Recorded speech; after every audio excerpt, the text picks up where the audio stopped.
आप सबका स्वागत मैं करता हूँ इस सीरीज में। और आज का सेशन जो है इंट्रोडक्शन टू कार्डियोलॉजी। तो हार्ट क्या है, पहले हमें हार्ट के बारे में देखना पड़ेगा। हार्ट क्या? हार्ट इज इंजन, और उस पर सब शरीर चल रहा है। इंजन अच्छा रहेगा तो शरीर और अच्छा चलेगा, शरीर भी अच्छा रहेगा और अच्छा चलेगा भी, हृदय भी चलेगा। हम्म। तो सारे शरीर को हार्ट क्या देता है? तो हार्ट जब लंग से ब्लड कैरी करता है, लंग में ब्लड जब जाता है राइट वेंट्रिकल से, तो उस वक्त उधर जाके उधर का ऑक्सीजन जो है वो ऑक्सीजन कैरी करके लेता है। उसके साथ साथ वो ऑक्सीजन जो है वो बॉडी को लंग्स देती है। उसके साथ साथ सॉरी हार्ट देता है। उसके साथ न्यूट्रिशंस भी जो है वो भी प्रोवाइड करता है हार्ट ब्लड से। लेफ्ट वेंट्रिकल से जब एक्सपेल आउट होगा ब्लड, तो न्यूट्रिशंस भी देता है, हार्मोन्स भी भेजता है। तो ये सारी चीजें जो है वो हार्ट करता है। आयुर्वेद की दृष्टि से हम यदि देखेंगे तो सभी धातुओं का घटकों, सभी शरीर घटकों का प्रीणन, जीवन, ये जो सब है वो खूनिक ब्लड करता है क्या कि जीवन देता है। रस क्या करता है? प्रीणन करता है। तो हार्ट इन चीजों को भेज रहा है। तो हार्ट क्या कर रहा है? प्रीणन और जीवन जो है, जीवन देना जो काम है हार्ट का, सभी धातुओं को, सभी शरीर घटकों को, एक काम जो है वो हार्ट करता है। हार्ट में मन है, हृदय में मन है ऐसा बोला गया है। हार्ट में नहीं बोलता हूं मैं, हृदय में बोल रहा हूँ। हृदय में मन है, हृदय में ओज है। और ये जो ओज है, वो ओज जब तक है बॉडी में तब तक जीवन शक्ति है। जब ओज नहीं रहेगा तो कुछ नहीं रहेगा। तो ओज एक जीवन शक्ति है, और वो कहाँ है? तो हार्ट में है। लेकिन यदि हृदय ने, हार्ट ने स्ट्राइक किया, तो हार्ट ने काम करना ही बंद किया, तो राहुल गांधी की भाषा में सब कुछ खत्म, tata bye bye see you. तो हम जो काम कर रहे हैं इससे लोगों की प्रोडक्टिविटी बढ़ेगी। हम हम जो अभी काम कर रहे हैं, कार्डियोलॉजी में काम करने वाले हैं आप सब लोग मेरे साथ मिलके, तो उससे क्या होगी? लोगों की प्रोडक्टिविटी बढ़ जाएगी, हजारों संसार बचेंगे। क्योंकि अभी क्या है कि यदि कोई कार्डियक पेशेंट रहता है तो उसको बोला जाता है कि काम कम करो, ज्यादा स्ट्रेस मत लो, है ना? तो काम कम करेगा तो वो जिएगा कैसे? प्रोडक्टिविटी बढ़ेगी कैसे? देश चलेगा कैसा? खुद का संसार चलेगा कैसा? कुटुंब कैसे चलेगा? हजारों संसार बच जाएंगे, लोगों को बेहतरीन जिंदगी मिलेगी। उनसे हमें सभी रूप में आशीर्वाद मिलेंगे। सभी रूप में नहीं, आशीर्वाद तो मिलेंगे लेकिन सभी रूप में मिलेंगे। आर्थिक मिलेगा, सामाजिक मिलेगा, और फिर उनकी लाइफ यदि हम बचा पाते हैं, उनकी लाइफ हम तंदुरुस्त रख सकते हैं, तो हमें भी ज्यादा जिंदगी जीने का आशीर्वाद वो देंगे, और हम ज्यादा से ज्यादा सेवा जो है रुग्णों की वो कर सकते हैं। तो इससे ज्यादा, उस आशीर्वाद से भी ज्यादा हमें जीने को और क्या चाहिए, है ना? तो ये सब चीजें जो है वो हम यदि पेशेंट को बचा सकते हैं, अच्छी जिंदगी दे सकते हैं, उनका काम जो है अच्छी तरह से वो कर सकता है, तो वो हमें आशीर्वाद देगा। हमें ज्यादा कुछ करने की जरूरत नहीं है। इसके लिए हमें ज्यादा कुछ करने की जरूरत नहीं है। सिर्फ हमें लोगों की जीवन शैली जो है वो समझ के लेनी है अच्छी तरह से। वो किस तरह से डाइट कर रहे हैं, किस तरह से उनका विहार चल रहा है, आचार कैसा है, विचार कैसा है, ये सब हम चीजें जो है वो ढूंढेंगे। और उनकी जीवन शैली में जो भी कुछ गलतियां होंगी, खामियां होंगी, उनको हम सुधारेंगे, और उनकी जिंदगी जो है बेहतर करेंगे। और उनको बताएंगे कि ये चीज से ये प्रॉब्लम है, ये चीज से ये प्रॉब्लम है, ये चीज करोगे तो अच्छा होगा। और उस सुनेगा भी, क्योंकि जान किसको प्यारी नहीं है? हर एक को जान प्यारी है। तो डेफिनेटली सुनेगा। और उसके लिए ज्यादा कुछ करने की जरूरत नहीं है। अच्छी तरह से उनसे पूछताछ की तो सब चीजें हमें समझ में आएगी, और सब चीजें समझ में आएंगी तो हम आराम से उसको सुधार सकते हैं। उन्हें अच्छा काउंसलिंग करके, उनको दवा देकर उनके सिम्टम्स, व्याधि ठीक हो जाता है। तो अभी हमने क्या किया, पहले उसका डिटेल हिस्ट्री विस्ट्री लिया। हिस्ट्री लेने के बाद उनके जो भी कुछ सिम्टम्स रहेंगे व्याधि, उस सिम्टम्स को लेकर हम दवाइयां देंगे तो व्याधि ठीक हो जाएगा। तो वो भी, या व्याधि ठीक हो गया तो उसको भी बंद कर कर हम बाद में क्या करेंगे, पुनर्भव चिकित्सा भी करेंगे। और उससे क्या होगा, पेशेंट को फायदा ये होगा कि उसके पैसे बहुत सारे बच जाएंगे, उसकी क्रयशीलता जो है, प्रोडक्टिविटी है, वो बढ़ जाएगी। जिंदगी भर दवा लेने की परेशानी से वो बच सकता है यदि हम काम करेंगे अच्छी तरह से तो। क्योंकि मैंने पहले पॉडकास्ट में भी बताया था कि बहुत बार ऐसा होता है कि स्टैटिन्स जो है, इकोस्प्रिन जो है, क्लोपिडोग्रिल जो है, ब्लड प्रेशर की जो भी कुछ टैबलेट्स रहेंगी वो जो है, हाइपर एसिडिटी का भी टैबलेट उसके साथ साथ है। यदि वो रेस्टलेसनेस फील कर रहा है, उसको नींद नहीं आती है, या फिर उसको स्ट्रेस है, तो उसके लिए भी कोई ना कोई एंटी डिप्रेशन ड्रग भी शुरू रहता है। ये सब चीजें जो है ना वो लाइफ टाइम शुरू रहती है उसके लाइफ में। कभी कभी उसके साथ साथ यदि हार्ट के पेशेंट को हार्ट डिसीज के साथ साथ यदि डायबिटीज होगा तो उसकी भी दवा शुरू रहती है, हर एक दवा शुरू रहती है। और वो जिंदगी भर राम नाम सत्य होने तक वो दवाइयां खानी पड़ती है। तो इससे उसको बहुत प्रॉब्लम रहता है, परेशानी रहती है। हर दिन अरे सुबह उठो, गोली के लिए नाश्ता करो। लोगों को पूछेंगे हम कि सुबह नाश्ता करते हो तो भूख रहती है क्या, तो बहुत बार पेशेंट बोलता है कि नहीं भूख रहती है, लेकिन हमें गोली खानी है, गोली खाने के लिए हमें खाना पड़ता है। तो जिंदगी भर दवा लेने की परेशानी से उनको बचाना है, उनको हम बचा सकते हैं, आराम से बचा सकते हैं। उनके जीवन में नई उमंग ला सकते हैं हम, उनके जीवन में नया आशा का किरण खिला सकते हैं हम, ला सकते हैं हम। तो ये सब चीजें जो है वो हम आयुर्वेदा से यदि कार्डियोलॉजी प्रैक्टिस करते हैं तो ये सब चीजें हम दे सकते हैं। क्योंकि आयुर्वेद क्या बोलता है, आयुर्वेद ही नहीं, मॉडर्न साइंस भी वही बोलता है कि डिसीज के सिम्टम्स जो है वो सब खत्म हो जाएंगे तो डिसीज पूरा क्लियर हो गया, बंद हो गया, डिसीज उसके बॉडी में रहा नहीं उस रुग्ण के। तो यदि डिसीज नहीं है तो उसको दवा देने की जरूरत नहीं है। और ये सब चीजें जो है वो आयुर्वेद सिखाता है, आयुर्वेद भी करता है। और सिम्टम्स बंद हो गए तो दवा बंद। उसके बाद हम अपुनर्भव चिकित्सा देंगे, रसायन चिकित्सा देंगे। अपुनर्भव के लिए जो भी कुछ उसका हमने हेतु निकाला वो हेतु बंद कर देंगे, तो उसके जीवन में एक नया आशा का किरण जो है वो खिलेगा। तो ये सब चीजें हम क्यों कर रहे हैं, एक्चुअली ये टॉपिक मैं पहले लेने वाला था कि बर्डन जो है, global burden, social burden heart disease का। लेकिन डायरेक्टली जो बुरी चीजें हैं या फिर जो चीजें नहीं होनी चाहिए वो चीजें पहले बोलने से बेहतर कुछ अच्छा बोलूं, इसलिए ये टॉपिक पहले लिया। और दूसरा जो पॉइंट है अभी जो बोलने जा रहा हूं मैं, वह burden of heart disease, social burden of heart disease. क्या है कि पिछले 2-3 साल में हम देखेंगे तो बहुत सारे यंगस्टर्स, जिम ट्रेनर्स, जिम में जाने वाले लड़के, एक्टर्स, लोकल क्रिकेटर्स, एथलीट्स, ये सब जो है वो कम उम्र में हार्ट अटैक के शिकार बन गए हैं। सॉकर प्लेयर भी है, वो भी है। तो बहुत सारे यंगस्टर क्रिकेटर जो लोकल क्रिकेट खेलते हैं, हमने वीडियो भी बहुत बार देखे होंगे अपने व्हाट्सएप पे, सोशल मीडिया पे, कि क्रिकेटर क्रिकेट खेल रहा है, क्रिकेट खेलते खेलते वो उधर ही गिर गया और कार्डियक अरेस्ट की वजह से वो गुजर गया। तो ये जो चीजें हो रही हैं, कम उम्र में हार्ट अटैक से मर रहे हैं लोग, या नहीं मरे तो सफर हो रहे हैं लोग। अभी एक एथलीट है, 18 साल का है, उसका नाम है ली ब्रोन जेम्स। 18 साल का था ऐसा बोलेंगे हम, क्योंकि वो गुजर गया। क्यों गुजर गया? हार्ट अटैक से गुजर गया।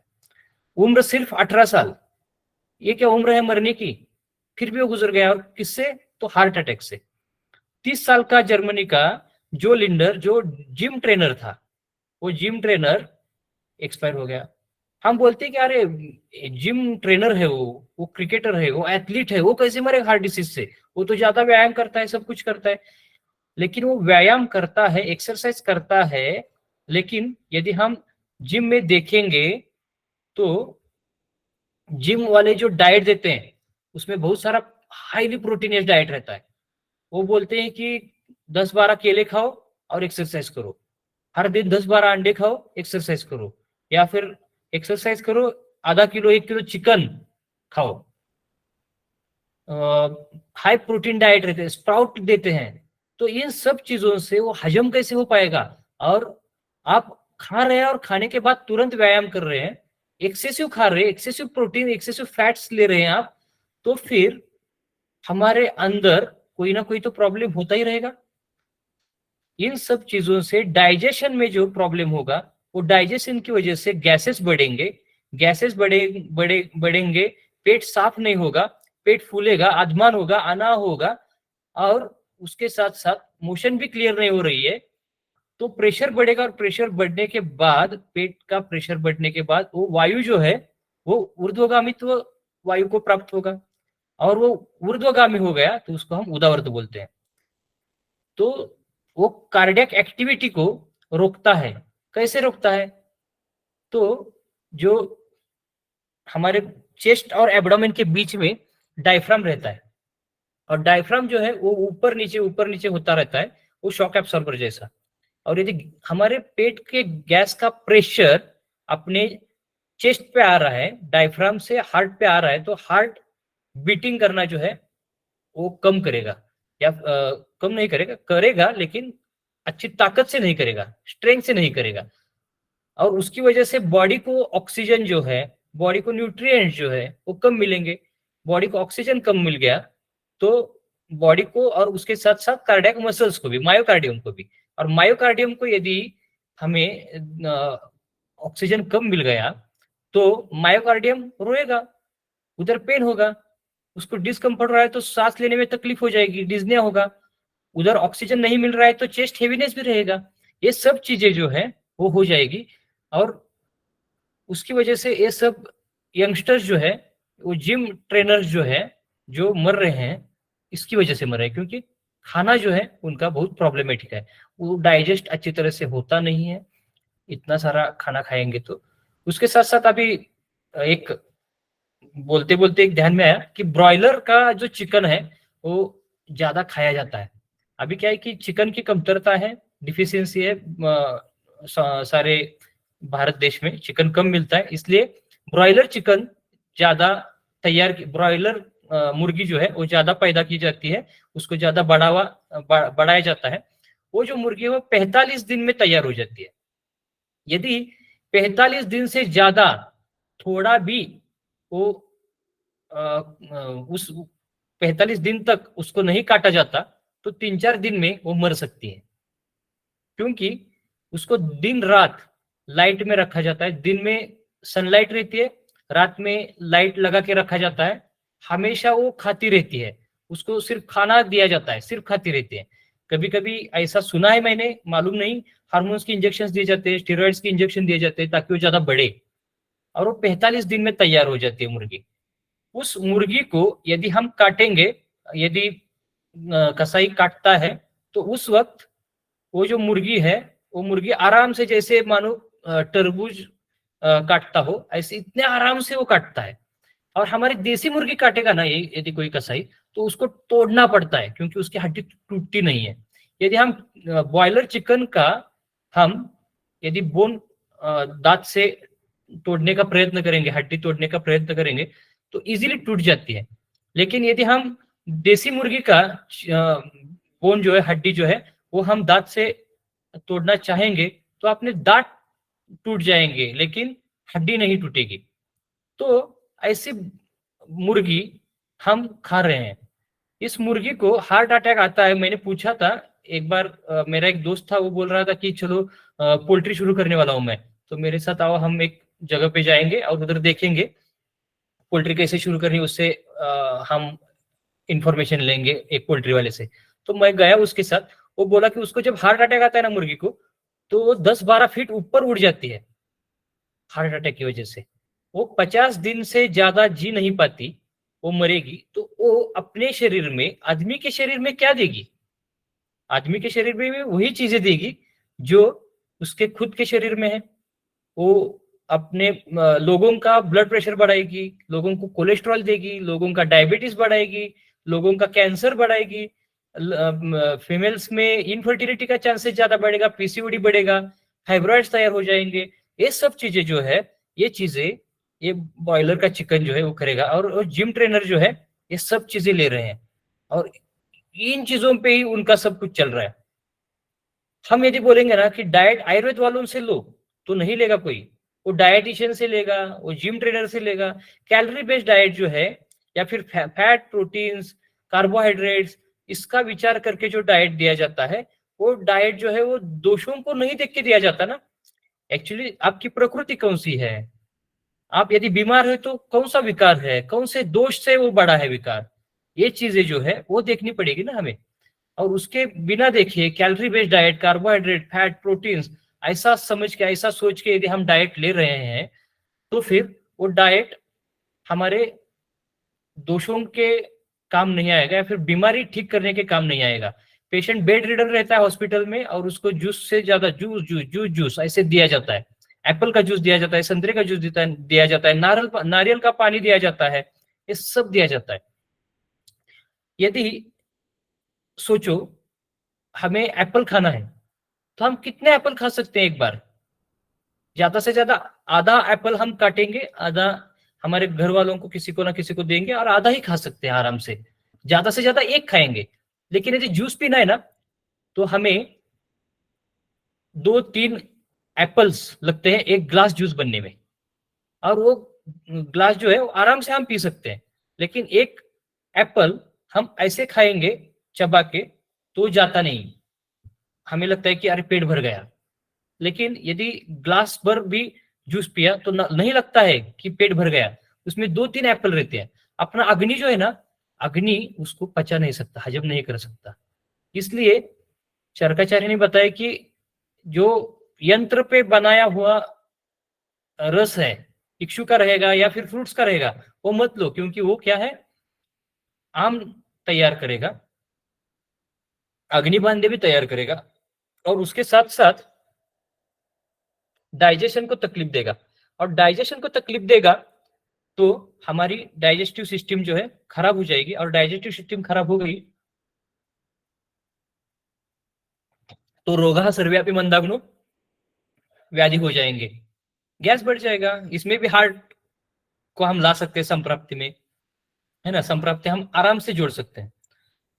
ये चीजें हो गई। उसके साथ साथ भारत में भी हमने देखा तो चिरंजीवी सर्जा नाम का एक साउथ एक्टर है, पुनीत राजकुमार नाम का एक साउथ एक्टर है, सिद्धार्थ मल्होत्रा, शायद ना, सिद्धार्थ मल्होत्रा नाम का एक एक्टर है, वो भी हार्ट अटैक से गया। चिरंजीव सर्जा भी गया, पुनीत राजकुमार भी हार्ट अटैक से गया। सिद्धांत सूर्यवंशी नाम का एक टीवी एक्टर है, वो भी हार्ट अटैक से गया। हम सुनते ना ये सब। जिम इंस्ट्रक्टर था आदिल, उसका वीडियो हमने सबने देखा कि वो जिमिंग कर रहा था और उसके बाद वो तुरंत मर गया।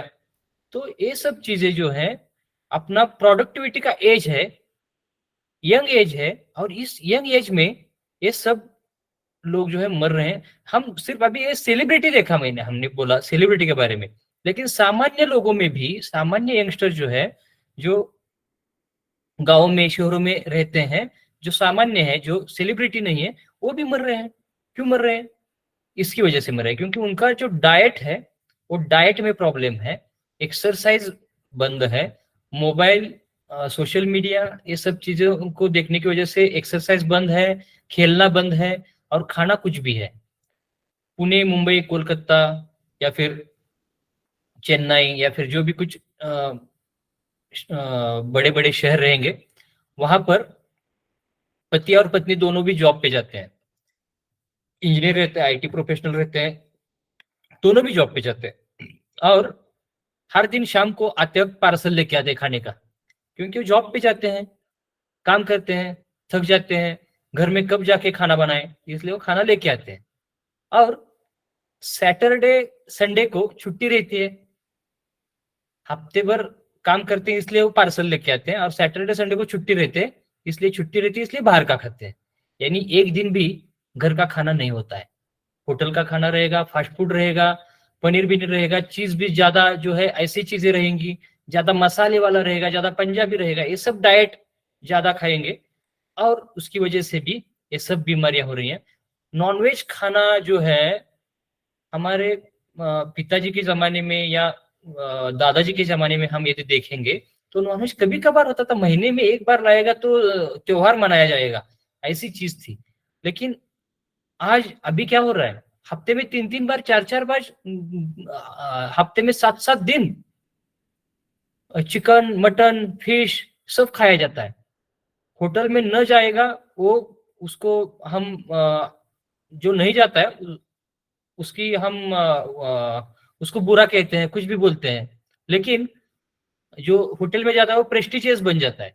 ये सब चीजें हैं। तो ये सब चीजें हमें टालनी होगी, क्योंकि प्रोडक्टिविटी का एज जो है, यंग एज जो है, उस एज में यदि हमारे लोग मर रहे हैं तो ये बहुत गलत चीज है। 2022 साल में हम यदि देखेंगे तो 2 करोड़ लोग ऑल ओवर वर्ल्ड, 2 करोड़ लोग हार्ट डिसीज से मर गए। 2 करोड़ कम नहीं है, बहुत ज्यादा है।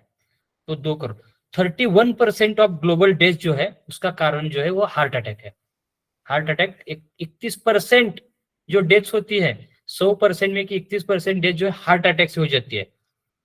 और लोअर इकोनॉमिक कंट्रीज जो है, जिनका इकोनॉमिक कम है, या middle economic countries, income countries जो है, उनमें 82% लोग जो है वो, उनका जो डेथ है वो हार्ट अटैक से हो जाता है। ये सब हमें जो है वो बहुत कष्ट देता है, दुखी करता है।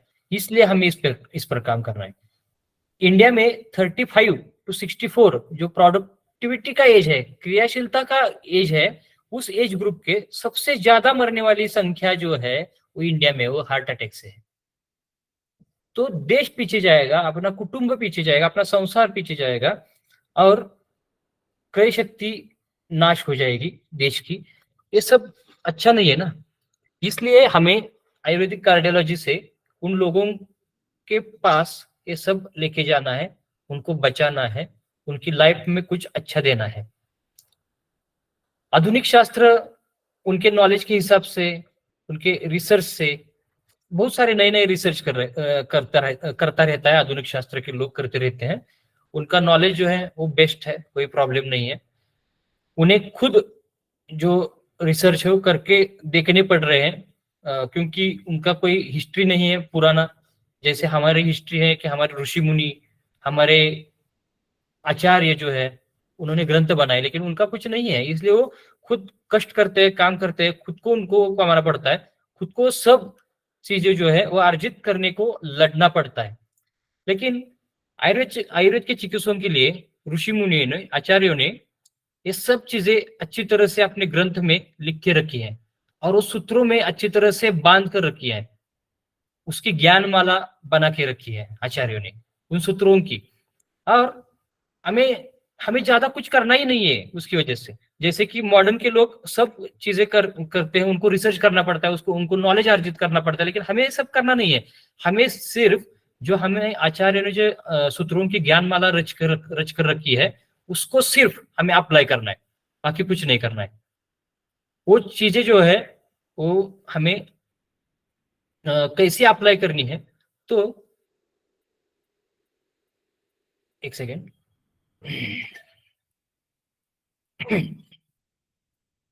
हमें रेफरेंसेस जो है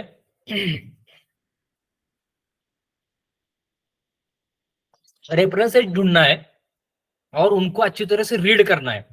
और करने के बाद हमें देखना है कि हाउ टू अप्लाई, वो कैसे अप्लाई करना है लोगों पर। क्या हम नॉलेज लेकर अप्लाई कर सकते हैं, कैसे अप्लाई कर सकते हैं, उनकी प्रॉपर केस हिस्ट्री कैसे ले सकते हैं, उनकी हेतु कैसे जान सकते हैं, उसकी संप्राप्ति कैसे बना सकते हैं, और लक्षणों को समझकर चिकित्सा कैसे दे सकते हैं। ये जो चीजें हैं वो हम देखेंगे, तो अप्लाई कैसे करना है वो हम आराम से जान सकते हैं। और व्हाई टू अप्लाई, क्यों अप्लाई करना है, तो उससे हमें रुग्णों को ठीक करने में आनंद मिलेगा, और मन अपना जो है वो जो है अच्छा रहेगा, मन के लिए अच्छा रहेगा। इसलिए हमें वो अप्लाई करना है। कहाँ अप्लाई करना है, जहां पर वो इक्वेशंस जो है वो फिट हो जाएंगे, उधर उधर अप्लाई करना है। यानी सूत्र होगा ना, एक हमारे यहाँ सामान्य विषय सिद्धांत रहता है कि समान से समान की वृद्धि हो जाती है, और रास हेतु विशेष्य, यानी रास जो है वो विशेष्य हो जाता है। तो समान चीजें जो है वो समान को विरुद्ध से रास हो जाएगा और समान से जो है वृद्धि हो जाएगी। तो सामान्यम वृद्धिकरणम, सामान्य जो है वो वृद्धि करेगा, ऐसे जो सिद्धांत है। या फिर वात वात को बढ़ाएगा, पित्त पित्त को बढ़ाएगा, कप कप को बढ़ाएगा, कौन सा डाइट लिया इसको देखेंगे और कैसे अप्लाई करना है, वेयर टू अप्लाई वो देखेंगे। वेन टू अप्लाई यानी कब इस्तेमाल करना है, जब जब हमें ऐसे सिम्टम्स दिखेंगे, व्याधि दिखेगा, तब तब हमें ये सब सिद्धांत जो है वो अप्लाई करने हैं। जब जब हमें कुछ प्रॉब्लम्स दिख रहे हैं समाज में, तब तब हम ये सिद्धांत अप्लाई करेंगे। और वो इक्वेशन जो है, वो मूलभूत सिद्धांत जो है, आसानी से समझने की राह हमें मिलेगी जब हम वो पढ़ेंगे। नहीं पढ़ेंगे तो कुछ नहीं होगा। हमारे लैकिंग जो है वो हमें ढूंढने पड़ेंगे, हमारे लूप होल जो है उनको देखकर उन पर हमें मात करनी है। नेचुरली नॉन इन्वेजिव मेथड से हमें रुग्ण ट्रीट करने हैं, इसलिए आयुर्वेदिक कार्डियोलॉजी हमें इंपॉर्टेंट है, उसका स्टडी जो है, अभ्यास जो है वो इंपॉर्टेंट है, क्योंकि नेचुरली हमें ट्रीट करना है, नॉन इन्वेजिव मेथड से ट्रीट करना है। क्या है कि एलोपैथी वाले क्या करते हैं कि समझो ब्लॉकेज दिख रहा है, तो फिर वो ब्लॉकेज देखने के लिए एंजियोग्राफी करेंगे, वो भी इन्वेजिव मेथड है। उसके बाद एंजियोप्लास्टी या फिर बाईपास सजेस्ट करेंगे, वो भी इन्वेजिव मेथड है। यदि अरिथमिया है तो ईपी स्टडी करेंगे, उधर भी इन्वेजिव मेथड है, इन्वेजिवली काम करना पड़ता है। यदि किधर अरिथमिया दिख रहा है तो उसको वो अरिथमिया बंद करने के लिए एब्लेशन करना पड़ता है, तो ईपी एब्लेशन, ये भी प्रोसीजर जो है इन्वेजिव मेथड है। लेकिन आयुर्वेद में इन्वेजिव मेथड नहीं है, हमें नॉन इन्वेजिवली हम काम कर सकते हैं। और उसके लिए हमें जरूरत है SWOT एनालिसिस की, SWOT। यस मीन्स हमारी स्ट्रेंथ देखनी है क्या है, हमारी स्ट्रेंथ क्या है। तो हमारे आचार्यों ने जो लिखा है वो शाश्वत सिद्धांत है, वो हमारी स्ट्रेंथ है। शाश्वत यानी न बदलने वाले, कभी भी न बदलने वाले सिद्धांत जो है वो आचार्य ने दिए हैं। वो सिद्धांतों को अच्छी तरह से हम यूज करेंगे अपनी प्रैक्टिस में, तो हम अच्छी तरह से लोगों को बचा सकते हैं। हम वही हमारी स्ट्रेंथ है। तो हमें वो पढ़ना चाहिए, नॉलेज लेना चाहिए। हमें वो पढ़ने के लिए जो भी कुछ चरक संहिता में 10 प्राणायतन याद रहेगा, त्रिमर्मी याद रहेगा, सुश्रुत संहिता में भी रुद्रोग प्रतिषेध अध्याय जो है वो है, उदावत के बारे में भी लिखा है, गुल्म के बारे में लिखा है, वो सब चीजें जो है वो हार्ट की तरफ जाती हैं। वाग्भट ने भी रुद्रोग के बारे में बहुत सारी चीजें लिखी हैं। तो वो सब चीजें हम यदि पढ़ेंगे तो हमारी वो स्ट्रेंथ है, वो स्ट्रेंथ का यूज करेंगे और उसके अनुसार डायग्नोसिस करके, दोष देखकर उसके अनुसार द्रव्य का सिलेक्शन करेंगे, वो हमारी स्ट्रेंथ है।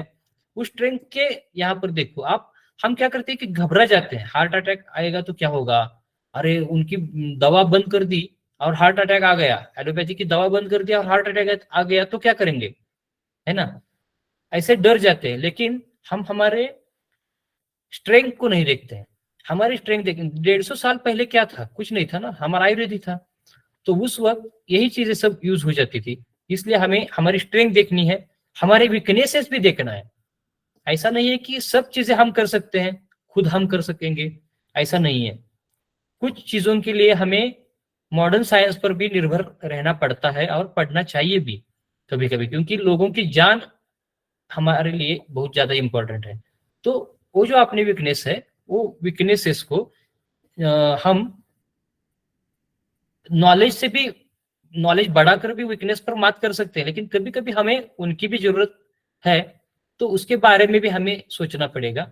अपॉर्चुनिटीज क्या मिलेंगी, क्या हो सकती है उससे, वो अपॉर्चुनिटीज भी हमें देखनी है। SW होने के बाद O आ गया ना, O का मतलब है अपॉर्चुनिटी, तो हमें अपॉर्चुनिटी भी देखनी है, क्या क्या उससे मिल सकता है, क्या क्या हो सकता है, क्या क्या फायदा हो सकता है, रुग्णों को क्या फायदा होगा। और थ्रेट्स के बारे में भी हमें देखना पड़ेगा। और जो थ्रेट्स रहेंगे, जो भी कुछ प्रॉब्लम्स रहेंगे, उनको ओवरकम जो है वो हमें करना है, ये हमें सीखना है। ये सब चीजें जो है SWOT एनालिसिस करके, SWOT एनालिसिस करके हम उस पर काम कर सकते हैं। हर एक चीज जब हम करेंगे, नई कुछ चीज करेंगे, तो हमारा SWOT यानी SWOT एनालिसिस जो है वो इम्पोर्टेंट है।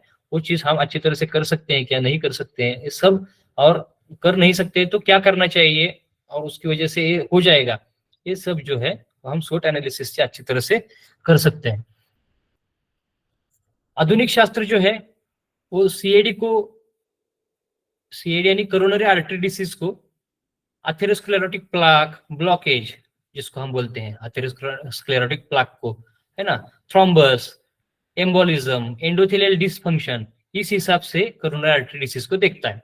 लेकिन आयुर्वेद क्या करता है? आयुर्वेद एक जीवन शास्त्र है और वो जीवन शैली में बदलाव करके जो गलत है वो सुधारने का काम आहार विहार आचार विचार इन सब चीजों से करता है। आयुर्वेद उसके पीछे उदावरत को देखता है, वेगों को देखता है। वेग धारण करने से भी ये सब चीजें होती है ना, प्रॉब्लम होता है। इसलिए आयुर्वेद वेगों को देखता है, वेग धारण कैसे ना करके, वेग जो है वो धारण नहीं करनी है ना, तो ना करके कैसे हम ठीक हो जाएंगे, इसके बारे में आयुर्वेद देखता है। उसके साथ साथ ये सब ऊपर जो मैंने बोला आहार विहार आचार विचार के बारे में, ये चीजें कर भी, एंजियोप्लास्टी न करके, एंजियोग्राफी ना करके, थ्रोम्बस डिजोल्व न कर भी हम ये सब चीजों से हार्ट डिसीज ही नहीं सभी लाइफस्टाइल डिसऑर्डर जो रिवर्ट कर सकते हैं। एंडोथेलियम जो मजबूत कर सकते हैं। एथेरोस्क्लेरोसिस को हम रिवर्ट कर सकते हैं। एथेरोस्क्लेरोसिस जो हुआ है उसको हम रिवर्ट कर सकते हैं। थ्रोम्बस एम्बोली न हो, इसलिए हम तत्पर रह सकते हैं, काम कर सकते हैं उस पर भी। वो भी इन चीजों को ग्रंथ में लिखा नहीं है, ग्रंथ में ना लिखे हुए भी हम ये चीजें आसानी से कर सकते हैं, क्योंकि ग्रंथ में जो इक्वेशंस दिए, सिद्धांत जो दिए हैं, उन सिद्धांतों के अनुसार यदि हम ये सब ट्रीटमेंट करेंगे, इस भाषा में नहीं लिखा है शायद ग्रंथ में कि एंडोथेलियम डिस्फंक्शन ऐसा नहीं लिखा है, थ्रोम्बस नहीं लिखा है, एम्बोलाई नहीं लिखा है, फिर भी जो भी कुछ अनुक्त व्याधि में भी हम देखेंगे तो हम वात पित्त कफ के अनुसार ही चिकित्सा देते हैं, उसके अनुसार द्रव्य चूज करते हैं और द्रव्य देते हैं। वैसे इधर भी यदि इनके नाम नहीं है फिर भी हम उसकी ट्रीटमेंट इसी इन्हीं वात पित्त कफ और अपने जो सिद्धांत है, आयुर्वेद के मूलभूत सिद्धांत है, उन पर काम करके हम कर सकते हैं। हम छोटी छोटी चीजें नहीं करते हैं, व्याधि को जड़ से उखाड़ने का आयुर्वेद जो है वो धैर्य रखता है और रूट कॉज जो है वो आयुर्वेद ट्रीट कर देता है। तो व्याधि भी नहीं रहेगा और सिम्टम्स भी नहीं रहेंगे यदि हम रूट कॉज को ठीक कर रहे हैं तो।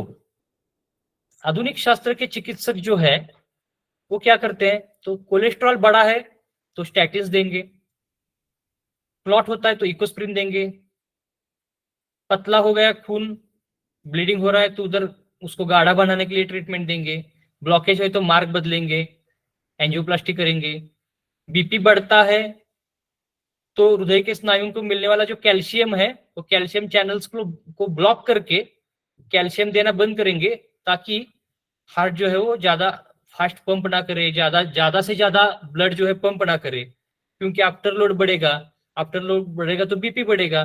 तो बीपी बढ़ता है तो कैल्शियम चैनल ब्लॉकर्स दिए जाते हैं और उससे क्या होगा? आफ्टर लोड बढ़ेगा लेकिन उसकी वजह से पिडलिडिमा आ जाता है। कुछ ना कुछ दबा के रखेंगे तो किधर ना किधर उसका साइड इफेक्ट जो है वो दिखेगा। बीटा ब्लॉकर्स देकर हृदय की गति कम कर देते हैं, उससे भी पिडलिडिमा बढ़ेगा। एक्सेसिव वाटर बाहर निकालने के लिए हाइड्रोक्लोरोथायाजाइड देंगे, क्योंकि वाटर एक्यूमुलेशन हो रहा है, वाटर उधर रिटेन हो रहा है, उसकी वजह से पिडलिडिमा आ रहा है, तो उधर क्या देंगे? हाइड्रोक्लोरोथायाजाइड दे देंगे। यानी एक चीज बंद करने सिर्फ दूसरी चीज करो, सप्रेस करो उसको या फिर उसको बाहर निकाल दो।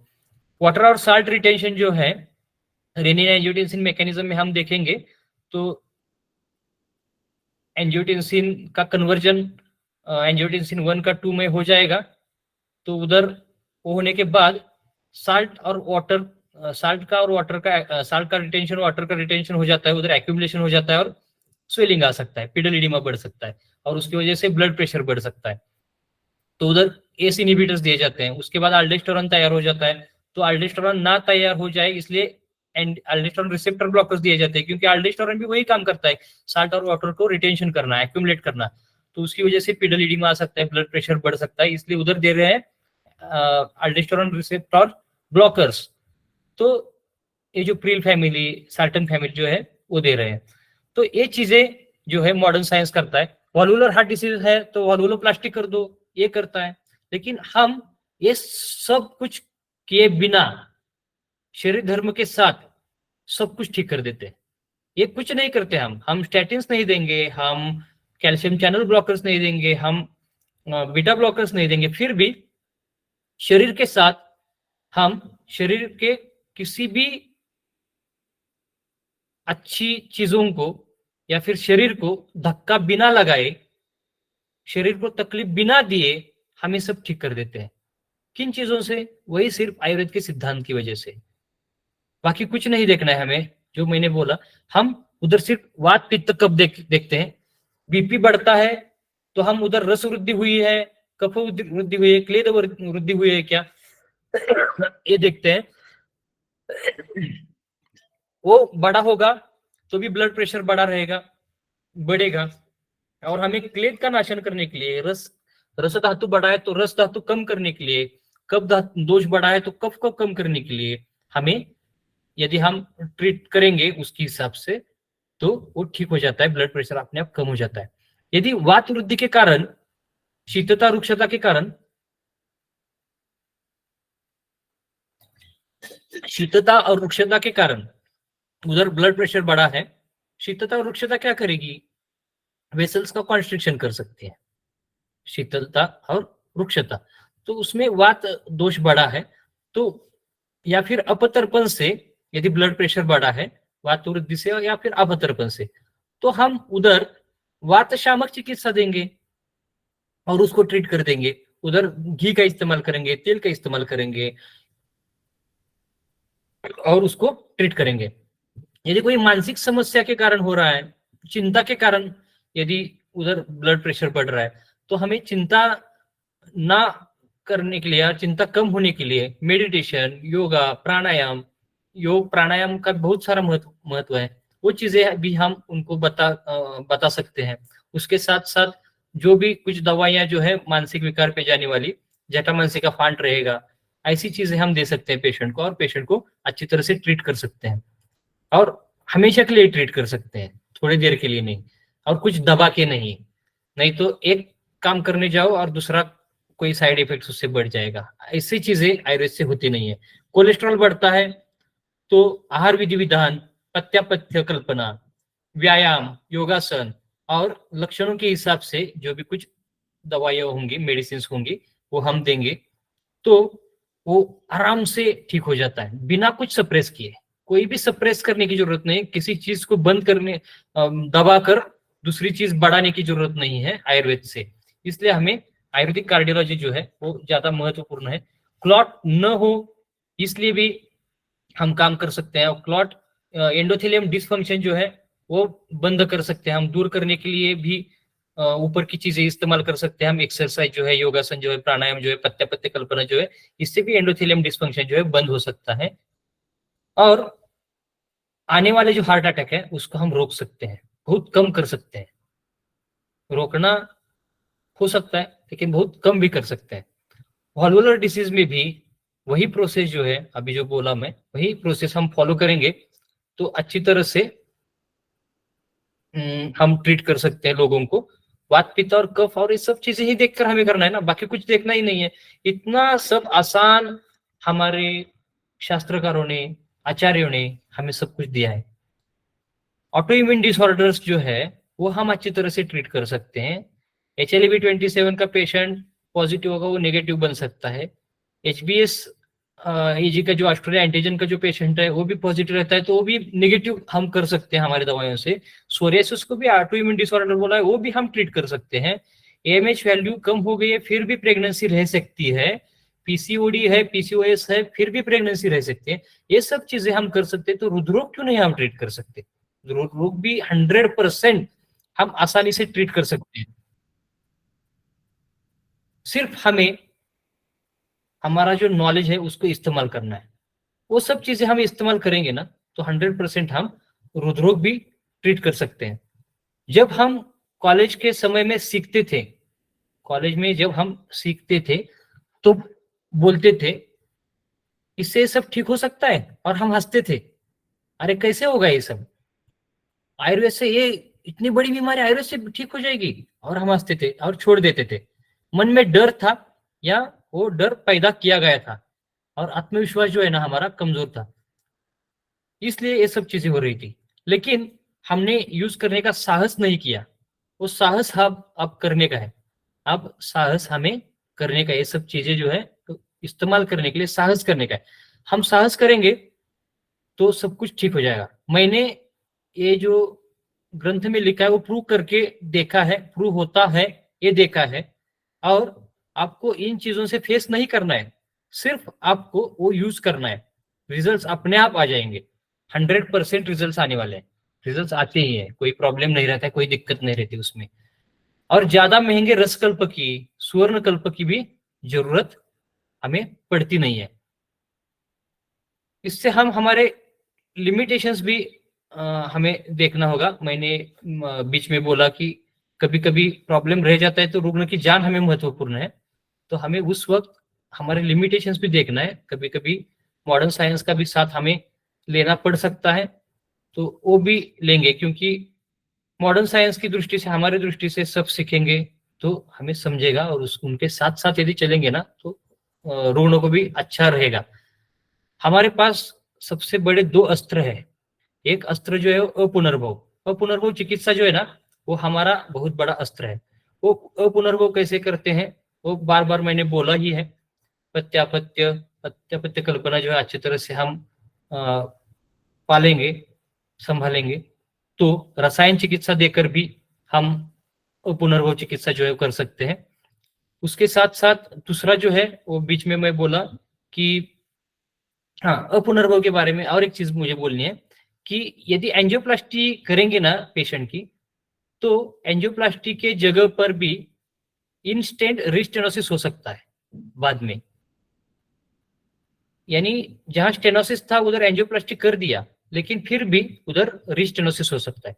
होलोप्लास्टी करने के बाद भी कभी कभी 5 साल, 10 साल, 15 साल के बाद फिर होलोप्लास्टी करनी पड़ती है।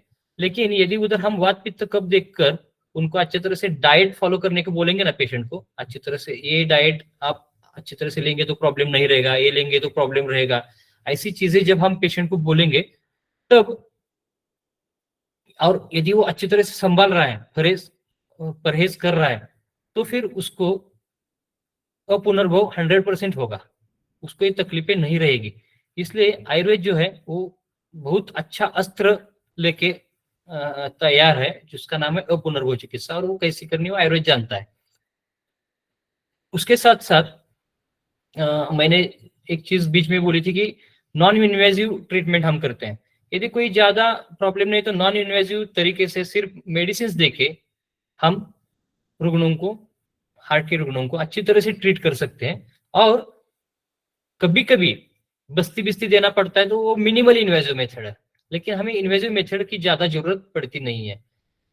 इसलिए हमें ये सब सेशन जो है इसमें ये सब चीजें हो ही जाएंगी, बताऊंगा ही मैं। कोई प्रॉब्लम नहीं है। आप सबके पास बहुत नॉलेज है, शायद मुझसे बहुत ज्यादा है, हो भी सकता है। मैं नॉलेज नहीं, कॉन्फिडेंस देने का काम करने वाला हूँ। नॉलेज देने वाला ही हूँ, उसके साथ साथ कॉन्फिडेंस भी देने वाला हूँ। मैं जो पढ़ाने वाला हूँ वो कोई रॉकेट साइंस नहीं है। जो भी कुछ हमारे ग्रंथों में लिखा है वही हमें यूज करना है, सिर्फ कॉन्फिडेंस देने का काम जो है मुझे करना है। ये जो चीजें हैं वो सब हम करेंगे। कल से हम एनाटॉमी, फिजियोलॉजी, जो भी कुछ पैथोलॉजी रहेंगी, जो भी कुछ इन्वेस्टिगेशंस रहेंगे, ईसीजी रहेगा, ईसीजी के नॉर्मल और एबनॉर्मल जो चीजें हैं वो सब चीजें हम देखने वाले हैं।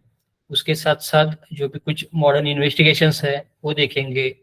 ड्रग टेपरिंग कैसे करना है, इकोस्प्रिन कब बंद कर सकते हैं, कैसे बंद कर सकते हैं, स्टैटिन्स कैसे बंद कर सकते हैं, ये सब चीजें जो है वो हम कल से एक एक दिन सीखेंगे। उसके बाद में आयुर्वेद कैसे हार्ट कार्डियोलॉजी की तरफ, कार्डियक डिसीजेस की तरफ देखता है, वो भी हम देखेंगे, और उसको कैसे ट्रीट करना है वो भी हम देखेंगे।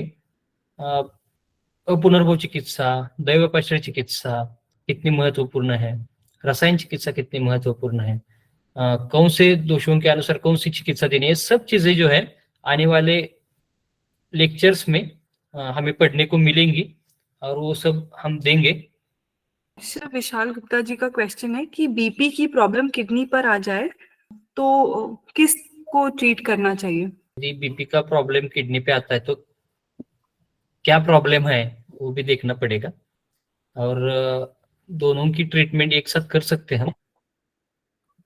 बीपी का प्रॉब्लम किडनी पे आ जाएगा तो किसकी ट्रीटमेंट पहले करेंगे, तो हमें उधर हमारे विचार से भी मूत्र विरेचन या ड्रग्स भी दे सकते हैं, वैसे नहीं ऐसा नहीं है, लेकिन फिर भी उधर क्या सिवेरिटी है, गंभीरता क्या है, किस डिसीज की गंभीरता है, उसको देखकर ट्रीटमेंट करनी पड़ेगी। सर मेरी सिर्फ इतनी रिक्वेस्ट रहेगी कि बहुत बार ऐसे होता है कि औषधिकरण ही बताए जाते हैं, वातरना पित्तरना और कफरना, तो हम लोग औषधिकरण में ज्यादा इंटरेस्टेड नहीं है। तो मार्केट में जो रेडीमेड दवाइयाँ है या जो एकद्रव्य चिकित्सा है उन पे आप ज्यादा फोकस करें, ऐसा मेरा रिक्वेस्ट। हाँ, एक्चुअली ये सब आएगा आगे, अभी तो सिर्फ आज इंट्रोडक्शन था। जो दवाइयाँ मार्केट में अवेलेबल रहेंगी या फिर नहीं रहेगी, तो कैसे क्या क्या चूर्ण देने हैं, क्या क्या करना है, ये सब चीजें बताएंगे आगे जाके, जब एक्चुअली चिकित्सा रहेगी तब। और मार्केट में रहे नहीं रहेंगी तो एक्चुअली मैं मेरे एक दोस्त के साथ मेरा एक फार्मेसी है छोटा सा, तो वहां पर ये जो वात पित्त कफ के अनुसार हार्ट डिसीज के जो फॉर्मूला है, जो ग्रंथ में आए हैं, वो फॉर्मूले में बताने वाला ही हूँ 100% आपको। वो फॉर्मूले ही टैबलेट के फॉर्म में मैंने बनाए हैं। यदि आप चाहते हैं तो आप सबको मैं वो भेज सकता हूँ, कहीं कोई प्रॉब्लम नहीं है, लेकिन आपको वो फॉर्मूला में देने वाला, आप खुद भी उसके टैबलेट्स विबलेट्स बना सकते हो, कोई टेंशन नहीं है। तो वो सब देंगे उसके अनुसार जो रहेगा वो। धात्वाग्नि मानते थे जब हम लोग विचार करते तो रसपात्र रक्तपात्र मांसपात्र ये सारे द्रव्य जो है वो इजीली अवेलेबल नहीं हो पाते, तो हम लोग चाहते हैं कि ये सारे रेडीमेड मिले हमको। नहीं, यदि आप चाहते हैं ना टैबलेट्स बनवा के यदि मांगेंगे आप, तो 100% देंगे हम, कोई प्रॉब्लम नहीं रहेगा। एक क्वेश्चन चैट बॉक्स में आया है कि एंजियोप्लास्टी के पेशेंट को पंचकर्म कर सकते हैं क्या, और अगर कर सकते हैं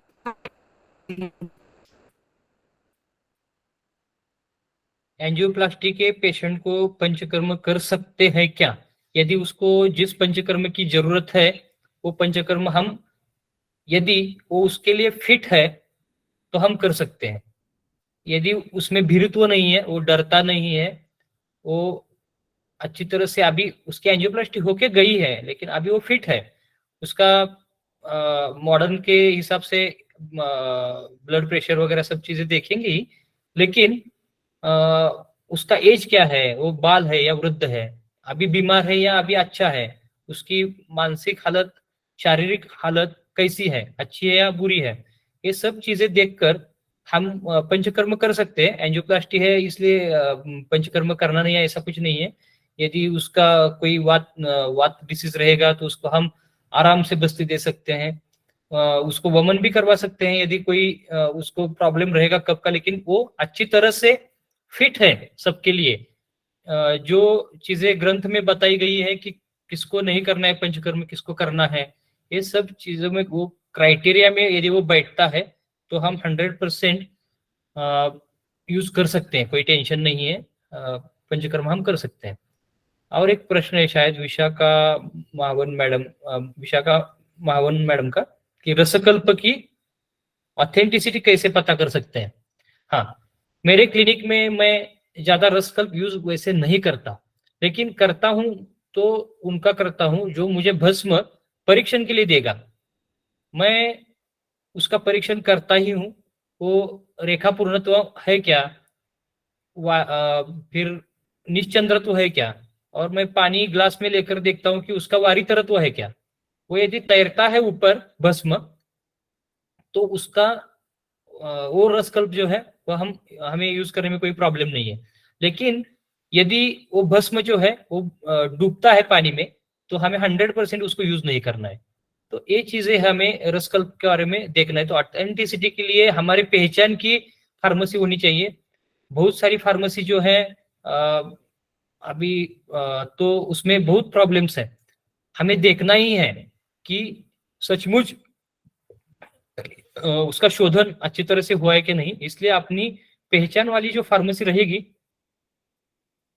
उनसे ही रसकल्प जो है वो हमें लेने पड़ेंगे, नहीं तो फिर प्रॉब्लम हो सकता है। सुरेश कुमार जयस्वरा सर का क्वेश्चन है, एकल द्रव्य पर ध्यान दो ऐसा। जब आप द्रव्य बताएंगे, हाँ बताएंगे ना, एकल द्रव्य के बारे में बताएंगे जब चिकित्सा बताने वाले हैं, तब वो कैसे काम करेंगे, क्या करेंगे वो। और पूजा मीना मैडम का एक क्वेश्चन है, I want to ask about the causes if a patient who doesn't have history of BP, sugar, how we are not taking oily and fast food, and how simply having roti sabji and milk and few basis foods, even though why a patient get heart attack at age of 52 year. Sir, I am basically talking about my father who recently faced heart attack and have angioplasty on 22nd November. Now he is taking medicine from allopathy. Sir, I want to asking after how much time can start Ayurvedic treatment. हाँ, ऐसा कुछ जरूरी नहीं है कि BP और sugar हो। Heart attack जो है अचानक से आ जाता है, जैसे कि हमें कुछ काटा गया उंगली को, तो अपने आप क्लॉट थोड़ी देर में बनेगा। क्लॉटिंग का जो समय है हमारा 3 से 5 मिनट तक, 2-3 मिनट में भी वो क्लॉट बन सकता है। वैसे ही अंदर एंडोथेलियम डैमेज हो सकता है, और एंडोथेलियम डैमेज होने के बाद या फिर उधर लीकेज होने के बाद उधर प्लेटलेट जो है एक्यूमुलेट होने लगेंगे और उधर क्लॉट तैयार हो सकता है, और क्लॉट अटकेगा तो हार्ट अटैक आ जाएगा। इसलिए हमें बीपी शुगर होना जरूरी है ऐसा नहीं है। फास्ट फूड नहीं लेते हैं वो भी ऐसा नहीं है कि वो जरूरी है। उधर बाकी के प्रॉब्लम्स हो सकते हैं, उदावरत का भी प्रॉब्लम हो सकता है, उनकी मोशन अच्छी तरह से है या नहीं वो देख लेना पड़ेगा हमें।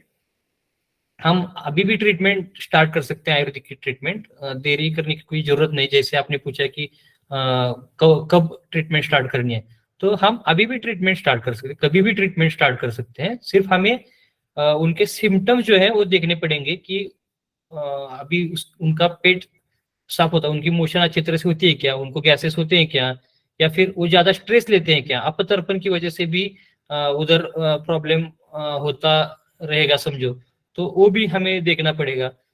ऐसा नहीं कि सिर्फ फास्ट फूड से होगा, ऑयली फूड से होगा, ऐसा कुछ नहीं है। कभी कभार ज्यादा स्ट्रेस की वजह से भी उधर एंडोथेलियल डिस्फंक्शन हो सकता है। कभी कभी वात ज्यादा रुक्ष आहार रहेगा तो भी बन सकता है, या फिर कोई भी चीज नहीं है फिर भी उदावरत है तो भी ये सब बन सकता है। लेकिन ट्रीटमेंट जो आप पूछ रहे हैं, तो हम कब भी ट्रीटमेंट स्टार्ट कर सकते हैं, कोई प्रॉब्लम नहीं, पहले दिन से भी ट्रीटमेंट हम स्टार्ट कर सकते हैं। हाँ सर, मैं ये पूछना चाह रही थी सर, कोई स्पेसिफिक डाइट प्लान जैसे क्योंकि जैसे मॉडर्न वाले कुछ स्पेसिफिक डाइट प्लान्स बनाते हैं ये इसके अकॉर्डिंग, और जैसे सर अभी आपने बताया कि कैलोरीज और ये इसके कार्बोहाइड्रेट्स वगैरह की, प्रोटीन्स की जो बताते हैं वो इतना मतलब बेनिफिशियरी नहीं है। तो किस टाइप का डाइट प्लान लेना चाहिए ताकि आगे ये फर्दर कंडीशन अराइज नहीं हो, या फिर क्या ट्रीटमेंट अभी देना चाहिए? जैसे सर अभी वो उनका स्ट्रेस का थोड़ा सा रहता है कि थोड़ा स्ट्रेस फैमिली इश्यूज की वजह से, और उन मतलब मेरे दादाजी को भी ये सेम चीज थी, हार्ट अटैक का, उनको इसी की वजह से उनका डेथ हुआ था, हार्ट पेशेंट थे वो भी। तो sir may be family history और स्ट्रेस एक रीजन हो सकता है, और थोड़ा ओबेज भी हैं वो। ओबेज है क्या? जी सर, थोड़ा सा वेट ज्यादा है उनका। ओके। और मैंने अभी पूछा था कि उनका पेट साफ होता है क्या नहीं, उसके बारे में कुछ? हाँ सर, वो थोड़ा सा ठीक नहीं रहता, मतलब वो उनको कॉन्स्टिपेशन की दिक्कत रहती थी, और ओके। गैस्ट्रिक इशू भी रहता है अभी। उनकी हाइट कितनी है और वेट कितना है? सर हाइट 5.67 समथिंग होगी, एंड वेट तो थोड़ा ज्यादा ही है सर, वेट ज्यादा ध्यान नहीं है वेट एक्चुअली। एक अंदाज से बता सकते हैं, 80, 85 ऐसा कुछ, या 75 ऐसा नहीं कुछ? सर, इतना ज्यादा तो नहीं है, 60 अबाव होगा। 60 अबाव तो ज्यादा नहीं है वैसे, है ना। हम्म, उनको कॉन्स्टिपेशन का प्रॉब्लम आप बोल रहे हैं ना, वो भी वजह हो सकती है। जी उस दिन जब उनको हार्ट अटैक आया होगा, उस दिन भी उनकी वही तकलीफ ज्यादा रहेगी, क्योंकि बहुत बार ऐसा देखा जाता है कि कोई भी हार्ट अटैक का जो पेशेंट है, जिनको हार्ट अटैक आता है, तो मोशन को जाता है और उधर उसको ज्यादा तकलीफ रहती है, मोशन को जाकर आने के बाद या फिर मोशन करते वक्त भी, और उसका प्रेशर जो हार्ट की तरफ वो ज्यादा बढ़ जाता है। ये भी चीज बहुत बार देखी जाती है मायोकार्डियल इंफार्क्शन में, हार्ट अटैक में। और उदावर जो है वो भी देखा जाता है, तो उनका कॉन्स्टिपेशन जो है वो शायद प्रॉब्लम करता होगा। तो कॉन्स्टिपेशन के लिए जो वातज आहार जो है वो ज्यादा रिस्पॉन्सिबल रहता है मैक्सिमम। तो उधर हमें देखना है कि वात बढ़ाने वाला आप डाइट के बारे में जो आपने पूछा, तो हमें हिस्ट्री जो है वो हर एक पदार्थ का नाम लेकर पूछनी पड़ती है, और उससे पता चलता है कि वात का आहार ज्यादा है, पित्त का आहार ज्यादा है और कफ का आहार ज्यादा है। यदि वात का आहार ज्यादा है और वात के ही सिम्टम्स यदि उस पेशेंट में हमें दिख रहे हैं, तो वो वात का आहार बंद कर कर हमें जो वात शामक आहार जो है वो हमें देना पड़ता है। तो आहार जब देना है तो ऐसे, इसलिए हिस्ट्री जो है वो डिटेल लेनी पड़ती है। कि मैंने पहले पॉडकास्ट में बताया था कि ब्रेड खाते हैं क्या, बिस्किट खाते हैं क्या, टोस्ट खाते हैं क्या, खारी खाते हैं क्या, फरसान खाते हैं क्या, ये सब चीजें जो है ना वो सब चीजें पूछनी पड़ेगी। टमाटर खाते हैं क्या, बटाटा खाते हैं क्या, बैंगन खाते हैं क्या, ये सब चीजें जो है वो पूछकर उसके हिसाब से वो क्या बढ़ाएगा। यदि तूर की दाल है वो क्या बढ़ाएगी, मटकी क्या बढ़ाएगा, मटर क्या बढ़ाएगा, मटर वात बढ़ाएगा, तो उसको बंद करना है। ऐसी चीजों को देखकर ही हमें डाइट बताना पड़ता है। इसलिए हिस्ट्री डिटेल लेंगे ना, अपना प्रकृति परीक्षण जो हम करते हैं वात पित्त कफ का, और उसके हिसाब से भी हम डाइट बता सकते हैं। तो कैसे, तो उसके विरुद्ध हमें ट्रीटमेंट करनी है, क्योंकि सामान से सामान की वृद्धि हो जाती है ना। तो डाइट प्लान वैसे बताया जा सकेगा, ऐसे नहीं बताया जा सकता, क्योंकि हर एक का डाइट अलग रहेगा, हर एक के सिम्टम्स अलग रहेंगे। जी सर, मैं डिटेल हिस्ट्री लेने का कोशिश करूंगी सर, तो आप बताएंगे मुझे? 100% ओके कोई सर। प्रॉब्लम नहीं रहेगा, बताऊंगा। जी सर, थैंक यू सर। मैंने अभी लेक्चर में बोला था, वही क्वेश्चन है डॉक्टर मीत का, कि सर कार्डियक की इमरजेंसी भी हम आयुर्वेद से हैंडल कर सकते हैं क्या, एलोपैथी का साथ देना पड़ेगा, वैसे तो इमरजेंसी आएगी ना क्लिनिक में फिर भी। तो कार्डियक इमरजेंसी जो है आयुर्वेद से भी हम ट्रीट कर सकते हैं, जैसे पहले पॉडकास्ट में मैंने बताया था, वो आप देख सकते हैं। और आगे भी आएगा बीच बीच में कैसे इमरजेंसी मैनेज करना है। लेकिन यदि कुछ बहुत ज्यादा इमरजेंसी है, तो मैंने आज के लेक्चर में बोला कि हमें कभी कभी मॉडर्न साइंस का भी सहारा लेना पड़ सकता है, और उस वक्त वो लेने के लिए कोई उसमें कोई कम समझने की जरूरत नहीं है हमें। यदि जरूरत पड़ती है तो ले सकते हैं, लेकिन आयुर्वेद में भी इमरजेंसी मैनेजमेंट के लिए कुछ ड्रग्स है, उसके बारे में आगे आएगा तब बताएंगे। और एक प्रश्न है Abhishek Mishra, can I able to practice Ayurvedic cardiac treatment with confidence after completion of this course? Yes of course, आप ट्रीट कर सकेंगे, क्योंकि हमें जब हम पढ़ेंगे ना, अभी सिर्फ मॉडर्न का देखना है, हमें पढ़ना है, लेकिन जब हम पढ़ेंगे सब आयुर्वेदिक कार्डियोलॉजी पढ़ेंगे, आयुर्वेद के हिसाब से कैसे कार्डियोलॉजी कार्डियक डिसऑर्डर ट्रीट करने हैं, यदि हम पढ़ेंगे और सिर्फ उस पर ही फोकस करेंगे, तो हम अच्छी तरह से कॉन्फिडेंस बिल्ट अप कर सकते हैं, और हम ट्रीटमेंट जो है वो अच्छी तरह से कर सकेंगे। लेकिन फोकस करना पड़ेगा, हमें कॉन्फिडेंस के साथ जाना पड़ेगा। 100% इस कोर्स के बाद आप कार्डियोलॉजी प्रैक्टिस करेंगे, इसके बारे में मुझे कोई शंका नहीं है। हाँ बोलिए मैडम। कोविड वैक्सीनेशन के बाद ये केसेस ज्यादा हो रहे क्या, ऐसा एक अनुमान है। हमारे रिलेटिव्स में 5 लोगों को ऐसा हार्ट के प्रॉब्लम आए, तो इसके बारे में आपका राय क्या है? कोविड वैक्सीन के बाद अभी भी एक रिसर्च भी आया कोई बीच में कि कोविड वैक्सीन के बाद हार्ट अटैक का प्रमाण बढ़ गया है ज्यादा। तो बात सही है, उसके बाद बढ़ा है। कोविड वैक्सीन भी होगा उसका कारण, या फिर उस वक्त डी डाइमर वगैरह चेक करते थे सब लोग, क्योंकि उधर क्लॉटिंग का वगैरह प्रॉब्लम हो रहा था, ब्लड का क्लॉट हो रहे थे, ये सब चीजें हो रहे थे। वैक्सीन की वजह से भी यदि किसी पेशेंट को कोविड के सिम्टम्स आए होंगे तो भी उधर बहुत बार सेकेंड वेव जो थी ना, उस वेव में हमने देखा बहुत बार कि वैक्सीन लेने के बाद पेशेंट पॉजिटिव आ गए और उनको ट्रीटमेंट लेनी पड़ी, बहुत बार वो आईसीयू में एडमिट भी हो गए। तो ये सब चीजें होती थी और उस वक्त भी क्लॉटिंग का प्रॉब्लम होता था और फिर उनको हार्ट अटैक आता था, ये सब चीजें होती थी। कोविड की वैक्सीन से ये भी होता होगा शायद, वो भी बता रहे, मॉडर्न वाले भी बता रहे कि उससे होता है, लेकिन उसके साथ साथ दूसरे हेतु भी जो है वो मायने रखते हैं ज्यादा। जो भी कुछ अपने हेतु बताए आयुर्वेद में, वो सब हेतु भी मायने रखते हैं, लेकिन थोड़ा थोड़ा उसका वो भी रीजन रहेगा कि कोविड के वैक्सीन के बाद ज्यादा बढ़े हैं पेशेंट। लेकिन बाकी की चीजों को भी देखना पड़ेगा, सिर्फ उसको ही हम दोषी करेंगे, दोषी करार करेंगे तो अच्छा नहीं रहेगा। Okay sir, thank you.